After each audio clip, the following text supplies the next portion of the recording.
So the relation S is defined on n cross n by AB as CD implies A plus D is equal to B plus C is an equivalence relation.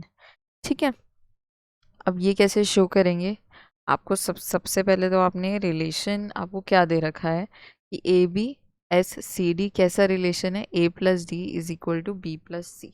अब equivalence prove करने के लिए सबसे पहले देखेंगे reflexive है या नहीं है।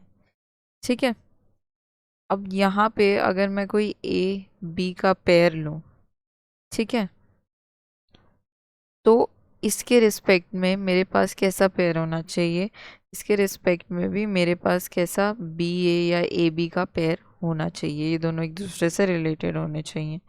ठीक है, तो क्योंकि ये चीज़ ट्रू होगी, कोई भी आप नंबर्स उठा लो, दो रैंडम नेचुरल नंबर्स, ठीक है, 2 और 5 लेते हैं, 2 और 5 इक्वल होगा 2 और 5 के सम के, राइट, दोनों तरफ से, तो ये तो रिफ्लेक्सिव रिलेशन हो गया। दूसरी चीज़ देखते हैं सिमेट्रिक है या नहीं है। सिमेट्रिसिटी के लिए आप मान लो ए बी कोई भी ले रहे हो, ठीक है, A B with C D ले रहे हो, तो ऐसा होना चाहिए कि C D with A B exist करना चाहिए। तो खुद सोच के देखो, दो नंबर्स हैं उनको प्लस कर रहे हो, इक्वल टू कोई दो नंबर्स के आ रहा है और उसका उल्टा कर दो तो पॉसिबिलिटी है, तो ये सिमेट्रिक भी हो गया रिलेशन। थर्ड लास्ट चीज़ हमें देखनी है ट्रांजिटिविटी।